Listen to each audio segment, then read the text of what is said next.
ಪುಣ್ಯ ಪ್ರಾಪ್ತಿನೂ ಆಗುತ್ತೆ ಅಂತಕ್ಕಂಥದ್ದನ್ನ ಸಂಕಲ್ಪ ಮಾಡಿ ಅದೇ ವರ್ಷ ಈ ಒಂದು ಟಿ ನರಸೀಪುರ ಈ 3 ನದಿಗಳು ಸೇರ್ತಕ್ಕಂತಹ ಕಪಿಲ, ಕಾವೇರಿ, ಸ್ಫಟಿಕ ನದಿಗಳ ಸಂಗಮದಲ್ಲಿ ಪ್ರಾರಂಭೋತ್ಸವ ಆಯಿತು.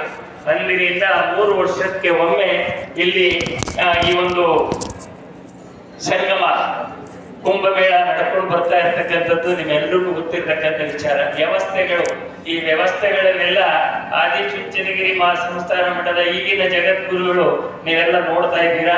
ಅಲ್ಲಿ ಸ್ನಾನ ಮಾಡೋದು ಬಂದು ಅಂತಲ್ಲ, ಈಗ ಅಲಹಾಬಾದ್ನಲ್ಲಿ ನಡೀತಾ ಇರ್ತಕ್ಕಂತಹ ಕುಂಭಮೇಳಕ್ಕೆ ಒಂಥರ ನೀರೊಳೆ ದಾರಿ ಅಂತ ಹೇಳ್ತೇವೆ ನಮ್ಮ ಹಳ್ಳಿ ಭಾಷೆಗೆ. ಹಂಗಾಗಿದೆ. ಬೈಕಿಗೆ ಹೋಗೋದು, ಕಾರಿಗೆ ಹೋಗೋದು, ವೆಹಿಕಲ್ಸ್ ಹೋಗೋದು, ವಿಮಾನದಲ್ಲಿ ಹೋಗೋದು, ಮತ್ತೆ ರೈಲು ಹೋಗಿ ಯಾಕಂದ್ರೆ ಇದು ಸುಲಭವಾಗಿದೆ ಟೆಕ್ನಿಕಲ್ ಇಲ್ಲ ಕೂಡ.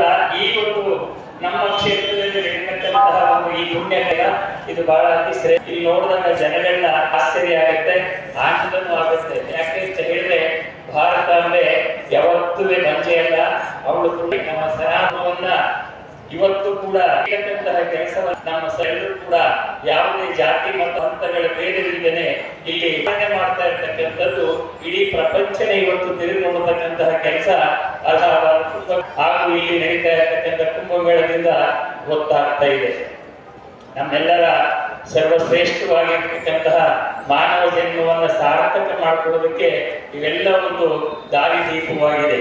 ನಾವೆಲ್ಲ ಸನಾತನ ಧರ್ಮದಲ್ಲಿ ಬೆಳೆದಿರ್ತಕ್ಕಂಥವ್ರು. ಇಂತಹ ಆಚಾರ ವಿಚಾರಗಳು ನಮಗೆ ಬಹಳ ಮುಖ್ಯವಾಗಿರ್ತಕ್ಕಂಥದ್ದು. ಕುಂಭಮೇಳದಲ್ಲಿ ಪ್ರಮುಖವಾಗಿ ನೀವೆಲ್ಲ ನೋಡ್ತಾ ಇದ್ದೀರಿ ಟಿವಿನಲ್ಲಿ, ಮಾಧ್ಯಮದಲ್ಲಿ. ಅಲ್ಲಿ ಏನು ಪ್ರಮುಖ ಅಂದ್ರೆ ನಾಗಸಾಧುಗಳು 16 ರೀತಿಯ ವ್ಯವಸ್ಥೆಗಳಿದೆ ಅಲ್ಲಿ ಮಂಡಲ ಅಂತ ಹೇಳಿ. ಅಷ್ಟು ಜನ ಸಾಧು ಸಂತರು ಅಲ್ಲಿಂದ ಹಿಮಾಲಯದಿಂದ ಬಂದು ತಪಸ್ಸಿನಲ್ಲಿದ್ದಂತಹ ಮಹಾತ್ಮರುಗಳು ಆ ಒಂದು ಪುಣ್ಯಸ್ಥಾನಕ್ಕೋಸ್ಕರನೇ ಬಂದು ಹೇಳಿ ಅಂತ ಹೇಳಿದ್ರೆ ಅರ್ಥ ಏನು? ಸಾಧು ಸಮಾಗಮ ಕುಂಭಮೇಳ. ಸಜ್ಜನರ ಸಹವಾಸ ಏನು ಸರಿದಂತೆ ಅವರ ದರ್ಶನ ಮಾತ್ರದಿಂದ ನಮ್ಮ ಪಾಪಗಳು ಪರಿಹಾರ ಆಗುತ್ತೆ, ಪುಣ್ಯ ಪ್ರಾಪ್ತಿ ಆಗುತ್ತದೆ. ನಾನು ಅಂತಕ್ಕಂಥ ಹೇಳ್ತಕ್ಕಂಥ ಮನುಷ್ಯನಲ್ಲಿ ನೆಟ್ಟಿದ್ದಾರೆ. ತಲೆಯನ್ನ ಶಿರವನ್ನ ಗುರುಗಳ ಪಾದಕ್ಕೆ ಇಡ್ತೀವಲ್ಲ, ಆಗ ನಾನು ಲಕ್ಷ್ಮಪ್ಪ ನೀವು ಅಂತ ಹೇಳಿ ನೀಡ್ತಕ್ಕಂಥದಕ್ಕೆ ಗುರು ಸಾಧು ದರ್ಶನ ಪುಣ್ಯ ಸ್ಪರ್ಶನಂ ಪಾಪನಾಶನಂ ಸಂಭಾಷಣಂ ಮೋಕ್ಷ ಪ್ರಧಾನ ಅಂತಾರೆ. ಇನ್ನು ಅವ್ರ ಜೊತೆಗೂಡಿ ಆ ಪುಣ್ಯ ಸ್ನಾನವನ್ನ ಮಾಡೋದ್ರಿಂದ ಇನ್ನಷ್ಟು ಪಾವನವಾಗ್ತಕ್ಕಂಥದ್ದು ಈ ಜನ್ಮಗಳು ಇರ್ತಕ್ಕಂಥದ್ದನ್ನ ನಾವ್ಯಾರು ಮರೆಯುವಂತಿಲ್ಲ. ಅದಕ್ಕೆ ಹೇಳ್ತೀವಿ ಬಹಳ ವಿಶೇಷ. ಗುರು ಬಂದ, ಹರ ಬಂದ, ಶಿವ ಬಂದ ಮನೆಗೆ, ಬಾಲಗಂಗಾಧರನಾಥ ತಾ ಬಂದ ಮನೆಗೆ, ಚಿನ್ನಹಾಗೆ ರನ್ನಾದ ಬೆತ್ತ ವನ್ನಿನ ಜೋಳಿಗೆ ಧರಿಸುತ್ತ ಬಂದ. ಕುರುಡರಿಗೆಲ್ಲ ಕಣ್ಣು ಕಾಲ ಕೊಟ್ಟ, ಇಂಥ ಬರಡು ಗೋವಿನ ಹಾನ ತಾಕರೆದುಂಡ. ಹಸು ಮಕ್ಕಳನ್ನು ನೋಡಿ ನಸು ನಗೆದಿ ಹಸನ ದೀಪ ಶ್ರೀ ಗುರು ಬಂದ. ಗುರು ಬಂದ, ಹರ ಬಂದ, ಶಿವ ಬಂದ ಮನೆಗೆ, ಬಾಲಗಂಗಾಧರನಾಥ ತಾ ಬಂದ ಮನೆಗೆ. ಗುರು ಬರಿದರೆ ಏನ್ ಬೇಕಾದ್ರೂ ಆಗುತ್ತೆ ಅನ್ನೋದಕ್ಕೆ ಈಗ ಇವತ್ತು ನಡೀತಾ ಇರ್ತಕ್ಕಂಥದ್ದೇ ಸಾಕ್ಷಿ. ಅವರ ಕಡೆಗಣ್ಣಿನ ಕಿಡಿ ನೋಟ ಇಲ್ಲಿ ಬಿದ್ದು ಇವತ್ತು ಸದ್ಭಕ್ತರಿಗೆಲ್ಲ ಇಲ್ಲಿ ಪಾವನವಾಗಿರ್ತಕ್ಕಂತಹ ಸ್ನಾನವನ್ನು ಮಾಡತಕ್ಕಂತಹ, ನಮ್ಮ ಪಾಪ ಕರ್ಮಗಳನ್ನು ಕಳ್ಕೊಳ್ತಕ್ಕಂತಹ ವಿಚಾರವನ್ನ ಇಲ್ಲಿ ಇಟ್ಟು ನಮ್ಮೆಲ್ಲರನ್ನ ಧನ್ಯರನ್ನಾಗಿ ಮಾಡಿರ್ತಕ್ಕಂಥವ್ರು ಯಾರಾದರೂ ಒಬ್ರು ಇದ್ದಾರೆ ಅಂತ ಹೇಳಿದ್ರೆ ಅದು ನಮ್ಮ ಸಂತಗಳನ್ನೇ ವಿನಃ ಬೇರೆ ಯಾರಿಂದಲೂ ಸಾಧ್ಯವಾಗುವುದಿಲ್ಲ. ಗುರುವಿನ ಮನಸ್ಸು ಎಷ್ಟು ದೊಡ್ಡದು ಅನ್ನೋದಕ್ಕೆ ಈ ಸಭೆ ಆಗಿ ನಡೀತಾ ಇರ್ತಕ್ಕಂತಹ ಕುಂಭಮೇಳನೆ ಸಾಕ್ಷಿ ಅನ್ನೋದನ್ನ ನಾವು ಯಾರು ಮರೆಯುವಂತಿಲ್ಲ. ಗುರುವೇ ನಗರೋಧಿಕಂ ಅಂತ ಹೇಳ್ತೀವಿ.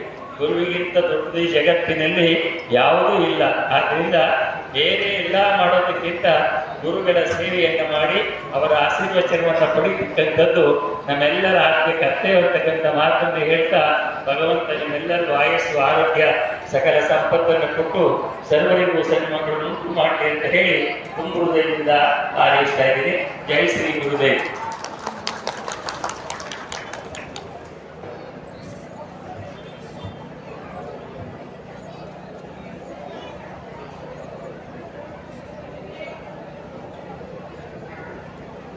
ವೇದಿಕೆಯ ಗಮನಕ್ಕೆ ಒಂದು ಕಾರ್ ಕೀ ಕಳೆದೋಗಿದೆ. ದಯವಿಟ್ಟು ಅದು ಯಾರಿಗಾದ್ರೂ ಸಿಕ್ಕಿದ್ರೆ ಈ ವೇದಿಕೆಯ ಎಡಭಾಗಕ್ಕೆ ತಂದು ಕೊಡಬೇಕು ಅಂತ ಕೇಳಬೇಕು.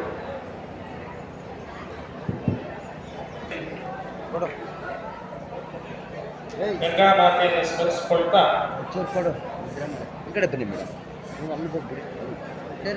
ಇದಕ್ಕೆ 13ನೇ ಕುಂಭಮೇಳದ ಆಧ್ಯಾತ್ಮಿಕ ದಿವ್ಯ ಸಾನ್ನಿಧ್ಯವನ್ನು ದಯಪಾಲಿಸಿರುವಂತಹ, ಅದಕ್ಕಿಂತ ಮುಂಚಿತವಾಗಿ ಇದಕ್ಕೆ ಕಾರಣೀಭೂತರಾಗಿರುವಂತಹ 1989ರಲ್ಲಿ ಸ್ಥಾಪನೆಗೆ ಕಾರಣೀಭೂತರಾಗಿರ್ತಕ್ಕಂತಹ ನಮ್ಮೆಲ್ಲರ ಆರಾಧ್ಯ ಗುರುವರಾಗಿರುವಂತಹ ಜಗದ್ಗುರು ಬಾಲಗಂಗಾಧರ ಮಹಾಸ್ವಾಮೀಜಿಯವರನ್ನ, ತಿರುಚಿ ಮಹಾಸ್ವಾಮೀಜಿಯವರನ್ನ, ಸುತ್ತೂರು ಶಿವರಾತ್ರಿ ದೇಶೀಕೇಂದ್ರ ಮಹಾಸ್ವಾಮೀಜಿಗಳವರನ್ನ ಪಾದಾರವಿಂದಗಳಿಗೆ ನಮಸ್ಕಾರವನ್ನು ಸಲ್ಲಿಸ್ತಾ, ಇಷ್ಟೆಲ್ಲ ಅಚ್ಚುಕಟ್ಟಾಗಿ ಕಾರ್ಯಕ್ರಮಗಳು ನೆರವೇರಲಿಕ್ಕೆ 13ನೇ ಕುಂಭಮೇಳದ ಜವಾಬ್ದಾರಿಯನ್ನು ತಗೊಂಡು ಬಹಳ ಅಚ್ಚುಕಟ್ಟಾಗಿ ಅಭೂತಪೂರ್ವವಾಗಿ ಇದಕ್ಕೆ ಕಾರಣೀಭೂತರಾಗಿರ್ತಕ್ಕಂತಹ ಜಗದ್ಗುರುಗಳಾದಂತಹ ಆದಿಚುಂಚನಗಿರಿ ಮಹಾ ಸಂಸ್ಥಾನ ಮಠದ ಜಗದ್ಗುರುಗಳಾದಂತಹ ಡಾಕ್ಟರ್ ನಿರ್ಮಲಾನಂದನಾಥ ಮಹಾಸ್ವಾಮೀಜಿಯವರಲ್ಲಿ, ಸುತ್ತೂರಿನ ಶಿವರಾತ್ರಿ ದೇಶಿಕೇಂದ್ರ ಮಹಾಸ್ವಾಮೀಜಿಗಳಲ್ಲಿ, ತಿರುಚಿ ಮಹಾಸ್ವಾಮೀಜಿಗಳ ಪಾದಗಳಿಗೆ ವಂದಿಸುತ್ತಾ, ಇಲ್ಲಿ ನಿಜವಾಗಲೂ ಕೂಡ ಈ ಸ್ಥಾಪನೆಗೆ ಕಾರಣಕರ್ತದಂತ ಎಲ್ಲ ಗುರುವರಿಗೆ ಕೋಟಿ ಕೋಟಿ ಪ್ರಣಾಮಗಳನ್ನು ಈ ಸಂದರ್ಭದಲ್ಲಿ ಸಲ್ಲಿಸಬೇಕಾಗುತ್ತೆ. 1900 ಕಿಲೋಮೀಟರ್ ಹೋಗಿ ಕಷ್ಟದಿಂದ ದರ್ಶನ ಮಾಡುವಂತ ಭಾಗ್ಯವನ್ನ ಇಲ್ಲಿ ಸುಲಭದಲ್ಲಿ ನಮ್ಮ ಕರ್ನಾಟಕದಲ್ಲಿ ಏರ್ಪಾಡು ಮಾಡಿಕೊಟ್ಟಿದ್ದಾರಲ್ಲ, ಅದಕ್ಕೆ ಎಷ್ಟು ಕೋಟಿ ಪ್ರಣಾಮಗಳನ್ನು ಈ ಪೂಜೆಗಳಿಗೆ ಸಲ್ಲಿಸಿದ್ರು ಸಾಲದು. ಹಿಂದೂಸ್ತಾನದ ಜಗದ್ಗುರುಗಳು ನಮ್ಮನ್ನ ಬೋಟ್ನಲ್ಲಿ ಕರ್ಕೊಂಡು ಹೋದ್ರು. ಈಗ ಸ್ವಲ್ಪ ಹೊತ್ತಲ್ಲಿ ನಿಜವಾಗ್ಲೂ ಕೂಡ ಎಷ್ಟು ಸರಳವಾದ ರೀತಿಯಲ್ಲಿ ನಮಗೆ ಅದರ ಮಹತ್ವವನ್ನು ತಿಳಿಸ್ತಾ, ಎಲ್ಲರನ್ನೂ ಸಾಧುಗಳನ್ನ ಕೂರಿಸಿಕೊಂಡು ಹಲವಾರು ಉತ್ತಮವಾದ ವಿಷಯಗಳನ್ನ ಅಲ್ಲಿ ಮಂಡಿಸಿಕೊಂಡು ಖುಷಿಯಿಂದ ನಮ್ಮನ್ನೆಲ್ಲ ಕರ್ಕೊಂಡು ಹೋದ್ರು. ಅದು ಎಷ್ಟೋ ಜನ್ಮದ ಪುಣ್ಯ ಅಂತ ನಾನು ಭಾವಿಸ್ತೇನೆ. ಬಹಳ ಅದ್ಭುತವಾಗಿ ನಮಗೆ ತಿಳಿಸಿಕೊಟ್ಟಿದ್ದಾರೆ. ಈ ನಾಡಿನಲ್ಲಿ ಈ ಭಾಗದಲ್ಲಿ ಆದಿಚುಂಚನಗಿರಿ ಮಹಾಸಂಸ್ಥಾನ, ಸುತ್ತೂರು ಮಹಾಸಂಸ್ಥಾನ ಮತ್ತು ಸಿದ್ಧಗಂಗಾ ಮಹಾಸಂಸ್ಥಾನ, ಈ 3 ಸಂಸ್ಥಾನಗಳನ್ನ ನಾವು ಎಂದಿಗೂ ಮರೆಯಂಗಿಲ್ಲ. ಆ ರೀತಿಯಾದಂತಹ ಮಹಾನ್ ಕಾರ್ಯಗಳನ್ನ ಪೂಜ್ಯರುಗಳು ಈ ಭಾಗದಲ್ಲಿ ನಡೆಸ್ತಾ ಇದ್ದಾರೆ. ಇವರೆಲ್ಲರ ಎಂತ ಕಷ್ಟದಲ್ಲಿದ್ರು ಕೂಡ ಕಡುಬಡತನ, ನಾವೆಲ್ಲ ನಾನು ಓದ್ಬೇಕಾದ್ರೆ ಸಗಣಿ ತಗೊಂಡು ಮಾರಾಟ ಮಾಡಿ ವಿದ್ಯಾಭ್ಯಾಸವನ್ನ ನಮ್ಮ ಮನೆಯಲ್ಲಿ ಕೂಲಿ ಮಾಡ್ತಾ ಇದ್ರು. ತಗೊಂಡು ಹೋಗಿ ಶಾಲೆಗೆ ಹೋಗ್ಬೇಕಾದ್ರೆ ಕೂಲಿ ಕೆಲಸ ಕಳಿಸ್ತಾ ಇದ್ರು. ಅಂತ ಸಂದರ್ಭದಲ್ಲಿ ದನಗಳು ಬರ್ತಾ ಇದ್ರು, ದನಗಳು ಮೇಯಿಸ್ಕೊಂಡು ಬರ್ತಾ ಇದ್ರಲ್ಲ, ಅವಾಗ ಚೀಲದಲ್ಲಿ ಸಗಣಿಯನ್ನು ತಂದು ಗುಡ್ಡೆ ಹಾಕಿ ವಾರಕ್ಕೊಂದ್ಸಲ ರೈತರಿಗೆ ಅದನ್ನ 50 ರೂಪಾಯಿ 20 ರೂಪಾಯಿ ಮಾರಾಟ ಮಾಡಿ ಪುಸ್ತಕ ಪೆನ್ನು ತಗೊಂಡು ನಾವು ಓದ್ತಂಥವ್ರು. ಅಂತ ಕಷ್ಟದಲ್ಲಿರ್ತಕ್ಕಂಥ ಈಗಿನ ಕಾಲದ ವಿದ್ಯಾರ್ಥಿಗಳಿಗೆ ಮಹಾಪೂಜ್ಯರು ಈ ಒಂದು ಅವಕಾಶಗಳನ್ನ, ವಿದ್ಯಾಭ್ಯಾಸಕ್ಕೆ ಅನುಕೂಲಗಳನ್ನು ಮಾಡಿಕೊಟ್ಟದಲ್ಲ, ಎಷ್ಟೇ ಸಾವಿರ ಕೋಟಿ ಪ್ರಣಾಮಗಳನ್ನು ಸಲ್ಲಿಸಿದ್ರು ಆ ಪೂಜ್ಯರಿಗೆ ಸಾಲದು. ಬಹಳ ಅದ್ಭುತವಾಗಿ ಈ ಕುಂಭಮೇಳದ ಒಂದು ಮಹತ್ವ ನಡೆದು ಬಂದಿದೆ. ಇಲ್ಲಿ ತ್ರಿವೇಣಿ ಸಂಗಮದಲ್ಲಿ ಗಂಗಾ, ಕಪಿಲ ಮತ್ತು ಸ್ಫಟಿಕ ನದಿಗಳು ಸಂಯೋಗಗೊಂಡಿವೆ. ಅಲ್ಲಿ ಸ್ನಾನ ಮಾಡೋದ್ರಿಂದ ಪಾಪ ಕ್ಷಯವಾಗುತ್ತದೆ, ಮೋಕ್ಷ.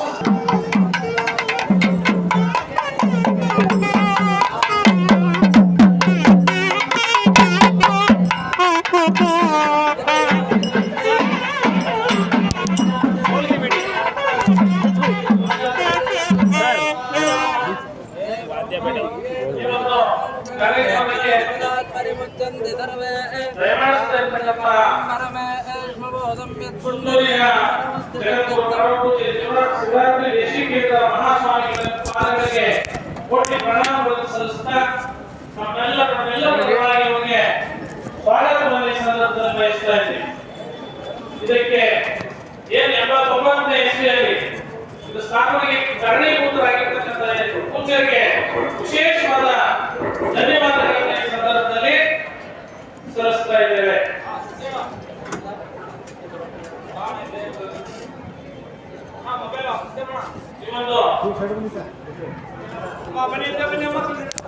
ಪೂಜ್ಯರ ಯಾವ ತ್ರಿವೇಣಿ ಸಂಗಮದಲ್ಲಿ ಗಂಗಾ ಕಪಿಲ ಮತ್ತು ಸ್ಫಟಿಕ ನದಿಗಳು ಸಂಯೋಗಗೊಂಡಿವೆ ಅಲ್ಲಿ ಸ್ನಾನ ಮಾಡೋದ್ರಿಂದ ಪಾಪಕ್ಷಯವಾಗುತ್ತದೆ, ಮೋಕ್ಷ ಸಾಧನೆಗೆ ದಾರಿ ತಗೊಳ್ಳುತ್ತದೆ. ಆ ಪವಿತ್ರ ತೀರ್ಥಕ್ಕೆ ನಾನು ಕೋಟಿ ಕೋಟಿ ಶರಣಾರ್ಥಿಗಳನ್ನು ಸಲ್ಲಿಸ್ತೇನೆ. ಪೂಜ್ಯ ಭಕ್ತ ತ್ರಿವೇಣಿ ಸಂಗಮದಲ್ಲಿ ಶ್ರೀಹರಿಯ ಅನುಗ್ರಹದಿಂದ 13ನೇ ಈ ಏನು ತ್ರಿವೇಣಿ ಸಂಗಮದಲ್ಲಿ ಈ ಸುತ್ತೂರು, ಸುಚ್ಚಲಗಿರಿ ಮತ್ತು ತಿರುಚಿಯ ಪರಮ ಪೂಜ್ಯರ ಮಹಾಪೂಜ್ಯಗಳ ಅನುಗ್ರಹದಿಂದ 13ನೇ ಕುಂಭಮೇಳ ಎಂಬತಕ್ಕಂಥ ಪವಿತ್ರ ಮಹೋತ್ಸವ ನಡೀತಾ ಇದೆ. ಇದು ಕೇವಲ ಒಂದು ಧಾರ್ಮಿಕ ಉತ್ಸವ ಅಲ್ಲ, ಇದು ಜ್ಞಾನ, ಭಕ್ತಿ ಮತ್ತು ವೈರಾಗ್ಯದ ಮಹಾ ಸಂಗಮ ಅಂತ ಹೇಳಿ ನಾನು ಭಾವಿಸಿದ್ದೇನೆ. ಈ ತ್ರಿವೇಣಿ ಸಂಗಮದ ಭಾವನದ ಮಹಿಮೆಯನ್ನು ಹೇಳಬೇಕಂದ್ರೆ ನದಿಗಳು ಕೇವಲ ನೀರಲ್ಲ, ಅವು ದೇವತಾತ್ಮಕ ಶಕ್ತಿ. ತ್ರಿವೇಣಿ ಸಂಗಮದಲ್ಲಿ ಗಂಗಾ ಮಾತೆಯ ತೀರ್ಥ, ಕಪಿಲಾ ತೀರ್ಥ, ಸ್ಫಟಿಕ ಸರೋವರದ ಸುತ್ತ ನೀರು. All this bring A spiritual transformation ಅಂತ ಹೇಳಿ ಏನ್ ಹೇಳ್ತೀವಿ. ಪುಣ್ಯ ಸ್ಥಳದಲ್ಲಿ ಸ್ನಾನ ಮಾಡೋದು ದೇಹ ಶುದ್ಧಿಗೋಸ್ಕರ ಅಲ್ಲ, ಮನಸ್ಸು ಶುದ್ಧಿಗೋಸ್ಕರ ಸ್ನಾನ ಮಾಡ್ತಕ್ಕಂಥದ್ದು ಅಂತ ಹೇಳಿ. ಧರ್ಮ ಮತ್ತು ಸಂಸ್ಕೃತಿಯ ಮಹಾ ಉತ್ಸವದ ಬಗ್ಗೆ ಹೇಳಬೇಕು ಅಂದ್ರೆ ಸುಲಭವಾಗಿ ಸಿಗೋದು ಕರ್ಮ, ಆದರೆ ಸುಲಭವಾಗಿ ಸಿಗೋದು ಜ್ಞಾನ. ಧರ್ಮದ ಬೆಳಕಿನಲ್ಲಿ ನಡೆದರೆ ಜೀವನ ಸಾರ್ಥಕ. ಈ ಕುಂಭಮೇಳ ಸಂಸ್ಕೃತಿಯ ಮಹಾಪರ್ವ. ಇಲ್ಲಿಗೆ ಬಂದ ಭಕ್ತರಿಗೆ ಪರಮಾತ್ಮನ ಅನುಗ್ರಹ ದಕ್ಕುತ್ತದೆ ಅಂತ ಹೇಳಿ ನಮ್ಮ ಭಾವನೆಯಾಗಿದೆ. ಆಧ್ಯಾತ್ಮಿಕ ಶುದ್ಧಿ ಮತ್ತು ಪುಣ್ಯ ಸ್ಥಾನದ ಬಗ್ಗೆ ಹೇಳಬೇಕು ಅಂದ್ರೆ ಪಾಪ ಪುಣ್ಯ ಎಂಬತಕ್ಕಂಥದ್ದು ನಮ್ಮ ಮನಸ್ಸಿನ ಸ್ಥಿತಿಗೆ ಅವಲಂಬಿತ. ಶುದ್ಧ ಮನಸ್ಸು ದೇವರ ಸನ್ನಿಧಿ. ಕುಂಭಮೇಳದಲ್ಲಿ ಸ್ನಾನ ಮಾಡತಕ್ಕಂಥದ್ದು ಕೇವಲ ದೇಹ ಶುದ್ಧಿಗಾಗಿ ಅಲ್ಲ, ಅದು ಮನಸ್ಸು ಶುದ್ಧಿಗಾಗಿ ಇರತಕ್ಕಂತಹ ವಿಚಾರವನ್ನು ಮಂಡಿಸ್ತಾ ಈ ಮಹಾಸನ್ನಿಧಿಯರು ಉಭಯರು ಇಲ್ಲಿ ಸೇರ್ಕೊಂಡಿದ್ದಾರೆ. ಈ ಒಂದು ಕುಂಭಮೇಳದಲ್ಲಿ ಎಲ್ಲರೂ ಭಾಗಿಯಾಗೋಣ, ಪುಣ್ಯ ಸ್ನಾನದಲ್ಲಿ ಭಾಗಿಯಾಗೋಣ. ಈ ಪವಿತ್ರ ಏನು ಅಲ್ಲಿ 1900 ಕಿಲೋಮೀಟರ್ ಹೋಗಿ ಸ್ನಾನ ಮಾಡೋದನ್ನು ಇಲ್ಲೇ ಕರುಣಿಸಿಕೊಟ್ಟಿದ್ದಂತ ಈ ಉಭಯ ಜಗದ್ಗುರುಗಳ ಪಾದ ಸನ್ನಿಧಿಗೆ ಅನಂತ ಕೋಟಿ ಪ್ರಣಾಮಗಳನ್ನು ಸಲ್ಲಿಸಿ ನಮ್ಮ ಮಾತಿಗೆ ವಿರಾಮವನ್ನು ಕೊಡುತ್ತೇವೆ. ಶೋಭ್ಯ ಮೇಲಿತಮೇರ ತಸ್ಮೈ ಶ್ರೀ ಗುರವೇ ನಮಃ. ಪ್ರಪ್ರಥಮವಾಗಿ ಈ ಕ್ಷೇತ್ರದ ಅಧಿದೇವತೆಯಾದ ಅಗಸ್ತ್ಯೇಶ್ವರ ಸ್ವಾಮಿಗೆ ನಮಿಸಿ, ಕಪಿಲ, ಕಾವೇರಿ, ಸ್ಫಟಿಕ ಸರೋವರಗಳಿಗೆ ನಮಿಸುತ್ತಾ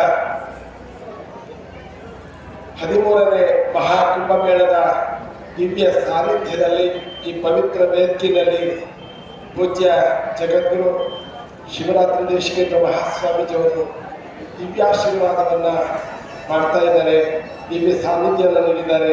ಅವರಿಗೆ ಭಕ್ತಿಪೂರ್ವಕವಾಗಿ ಸ್ವಾಗತವನ್ನು ಕೋರ್ತಾ ಇದ್ದೇವೆ. ಹಾಗೆ ಜಗದ್ಗುರು ಶ್ರೀ ನಿರ್ಮಲಾನಂದನಾಥ ಮಹಾಸ್ವಾಮಿಗಳು ಕೂಡ ದಿವ್ಯ ಸಾನ್ನಿಧ್ಯವನ್ನು ನೀಡಿದ್ದಾರೆ. ಅವರನ್ನು ಕೂಡ ಭಕ್ತಿಪೂರ್ವಕವಾಗಿ ನಾನು ಸ್ವಾಗತಿಸ್ತಾ ಇದ್ದೇನೆ.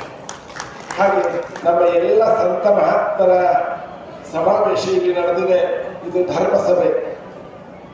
ಈ ತ್ರಿವೇಣಿ ಸಂಗಮ 3 ನದಿಗಳಿಂದ ನಮ್ಮ ಜೀವನವನ್ನ ಪಾವನ ಮಾಡಿಕೊಳ್ಳುವಂತ ಒಂದು ಪವಿತ್ರ ಕ್ಷೇತ್ರ ಇದು. ಇಂಥ ಪವಿತ್ರ ಕ್ಷೇತ್ರದಲ್ಲಿ ಮಹಾಕುಂಭಮೇಳ 1989ರಂದು ಪ್ರಾರಂಭವಾದ ಕುಂಭಮೇಳ. ಆ ಕುಂಭಮೇಳದ ಸಂಸ್ಥಾಪಕರು ಪೂಜ್ಯ ಜಗದ್ಗುರು ಬಾಲಗಂಗಾಧರ ಮಹಾಸ್ವಾಮಿಗಳವರು, ಹಾಗೆ ಸುತ್ತೂರು ಮಹಾಕ್ಷೇತ್ರದ ಪೂಜ್ಯ ಶಿವರಾತ್ರಿ ದೇಶಿಕೇಂದ್ರ ಮಹಾಸ್ವಾಮಿಗಳವರು, ಹಾಗೆ ಶಿವರತ್ನಪುರಿ ತಿರುಚಿ ಮಹಾಸ್ವಾಮಿಗಳು, ಹಾಗೆ ಶಿವಪುರಿ ಮಹಾಸ್ವಾಮಿಗಳು. ಈ 4 ಕೂಡ 1989ರಂದು ಅವರು ಚಿಂತನೆ ಮಾಡಿದಂಥ ಒಂದು ಅಭೂತಪೂರ್ಣವಾದ ಮಹಾ ಸಂಕಲ್ಪ ಇದು. ಅವತ್ತು ಅವರು ಸಂಕಲ್ಪ ಮಾಡಿ ಈ ದಕ್ಷಿಣ ಉತ್ತರ ಭಾರತದಲ್ಲಿ ನಡೆಯುವಂತಹ ಕುಂಭಮೇಳ ಯಾಕೆ ನಮ್ಮ ದಕ್ಷಿಣ ಭಾರತದಲ್ಲಿ ನಡೆಯಬಾರದು? ನಮ್ಮ ದಕ್ಷಿಣ ಭಾರತದ ಎಲ್ಲ ಜನರು ಬಂದು ಇಂತಹ ಪುಣ್ಯಕ್ಷೇತ್ರದಲ್ಲಿ ಮಿಂದು ಹೋಗುವಂತಹ ಭಾಗ್ಯ ನಮಗಿಲ್ಲವೇ ಅಂತ ಹೇಳಿ ಅವತ್ತು ಸಂಕಲ್ಪ ಮಾಡಿದ್ರು. ಯಮುನಾ ನದಿ ಹಾಗೆ ಸರಸ್ವತಿ ನದಿಗಳು, 3 ನದಿಗಳು ಕೂಡುವಂತ ಸಂಗಮ. ಆ ಸಂಗಮದಲ್ಲಿ ಅಲ್ಲಿ ಒಂದು ವಿಶೇಷತೆ ಇದೆ, ವಿಷ್ಣು ಪಾದ ಇದೆ. ಭಗವಾನ್ ಶ್ರೀ ವಿಷ್ಣು ಪಾದ ಇತ್ತಂತ ಹೇಳಿ ಉತ್ತರ ಭಾರತದಲ್ಲಿ ಇದ್ದಾರೆ. ನಮ್ಮ ದಕ್ಷಿಣ ಭಾರತದಲ್ಲಿ ಕೂಡ ಇಂತಹ ಪವಿತ್ರವಾದ ಕ್ಷೇತ್ರವನ್ನ ನಮ್ಮ ಪೂರ್ವಿಕರು ಋಷಿಮುನಿಗಳು ತೋರಿಸಿಕೊಟ್ಟಿದ್ದಾರೆ ನಮಗೆ. ಇಲ್ಲಿ ಕಪಿಲ, ಕಾವೇರಿ, ಸ್ಫಟಿಕ ಸಂಗಮದ ಜೊತೆಯಲ್ಲಿ ರುದ್ರಪಾದ ಇದೆ. ಇಲ್ಲಿ ಭಗವಾನ್ ವಿಷ್ಣು ಪಾದ ಇದ್ದಂತ ಜಾಗ. ಹಾಗಾಗಿ ಅಲ್ಲಿ ವಿಷ್ಣು ಪಾದ, ಇಲ್ಲಿ ರುದ್ರಪಾದ. ವಿಷ್ಣು ಮತ್ತೆ ರುದ್ರಪಾದಗಳು ಉತ್ತರ ಭಾರತದಲ್ಲಿ ವಿಷ್ಣು ಇಂಥ ಪವಿತ್ರ ನದಿಗಳ ಸಂಗಮ ಇದಾಗಿದೆ. ನಮ್ಮ ನಾಡಿನ ಎಲ್ಲ ಸಂತರು ಒಟ್ಟುಗೂಡಿ ಮಾಡುವಂತಹ ಒಂದು ಕುಂಭಾಭಿಷೇಕ ಇದು ಮಾಘ ಶುದ್ಧ ತ್ರಯೋದಶಿ ಚತುರ್ದಶಿ ಹುಣ್ಣಿಮೆ ದಿವಸ ಬರುವಂತ ಪವಿತ್ರ ನಕ್ಷತ್ರದಲ್ಲಿ ಆ ದಿವಸ ಸ್ನಾನ ಮಾಡಿದ್ರೆ ನಮ್ಮ 8 ಜನ್ಮದ 7 ಜನ್ಮದ ಪಾಪರಾಶಿಗಳು ದೂರವಾಗ್ತವೆ ಅಂತ ಹೇಳಿ ನಮಗೆ ಪುರಾಣ ಪ್ರಸಿದ್ಧಿ ಇದೆ. ಹಾಗಾಗಿ ನಾವೆಲ್ಲರೂ ಕೂಡ ಇಂಥ ಪುಣ್ಯಕ್ಕೆ ನಾವು ಭಾಜನರಾಗೋಣ. ನಮ್ಮ ಈ ಕುಂಭಮೇಳದ ಸಂಸ್ಥಾಪಕರು ಅವತ್ತು ಚಿಂತನೆ ಮಾಡಿ ಅವರು ಆಯೋಜಿಸಿದಂಥ ಈ ಕುಂಭಮೇಳ ಇವತ್ತು ಪ್ರತಿ 3 ವರ್ಷಕ್ಕೊಮ್ಮೆ ಈ ಕುಂಭಮೇಳ ನಡೆದು ಇದು 13ನೇ ಕುಂಭಮೇಳವಾಗಿದೆ. 13ನೇ ಕುಂಭಮೇಳ ನಿನ್ನೆ ಉದ್ಘಾಟನೆಯಾಗಿ ಈಗ ಪೂಜ್ಯರು ಧರ್ಮಸಭೆಗೆ ಬಂದು ದರ್ಶನಾಶೀರ್ವಾದ ನೀಡ್ತಾ ಇದ್ದಾರೆ. ಪೂಜೆಯಲ್ಲಿ ಪ್ರಾರ್ಥನೆ ಮಾಡ್ಕೊಳ್ತೇನೆ, ತಾವು ನಮ್ಮ ಭಕ್ತರಿಗೆ ದರ್ಶನಾಶೀರ್ವಾದವನ್ನ ಮಾಡಬೇಕು ಅಂತ ಭಕ್ತಿಯಿಂದ ಪ್ರಾರ್ಥನೆ ಮಾಡ್ಕೊಳ್ತೇವೆ. ನದಿಯತ್ರ ಕೃತಮಾ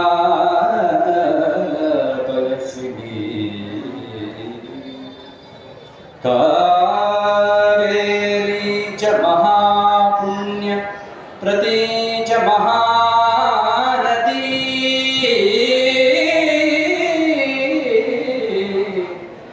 ವಂದೇ ಕಾವೇರಿ ಕಪಿಲಂ ಸ್ಫಟಿಕಾ ಚ ಗುಪ್ತಗಾಮಿನಿ ವಂದೇ ಕಾವೇರಿ ಕಪಿಲಂ ಸ್ಫಟಿಕಾ ಚ ಗುಪ್ತಗಾಮಿನಿ.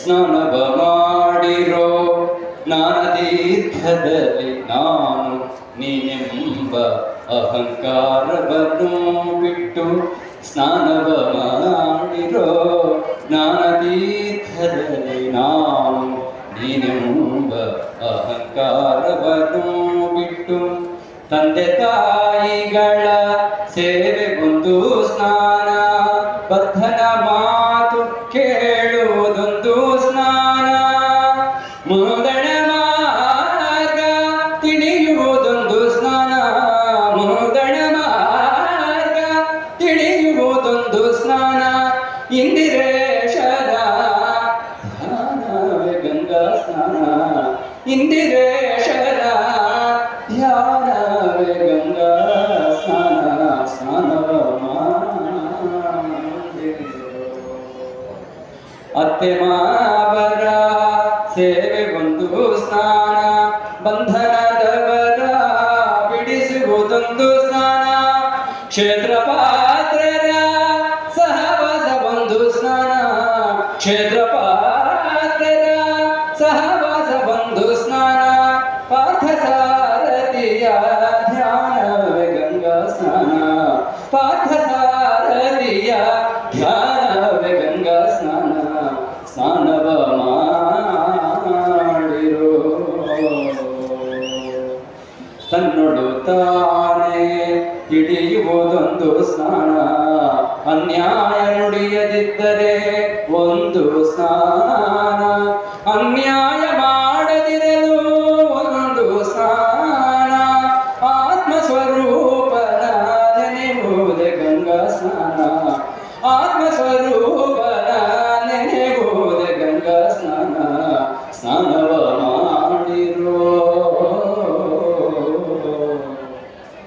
ವೇದ ಶಾಸ್ತ್ರವನ್ನೋದುವುದೊಂದು ಸ್ನಾನ, ಭೇದ ಭೇದವ ತಿಳಿಯುವುದೊಂದು ಸ್ನಾನ, ವೇದ ಶಾಸ್ತ್ರವನ್ನೋದುವುದೊಂದು ಸ್ನಾನ, ಭೇದ ಭೇದವ ತಿಳಿಯುವುದೊಂದು ಸ್ನಾನ, ಸಾಧು ಸಜ್ಜನರ ಸಂಗ ಒಂದು ಸ್ನಾನ.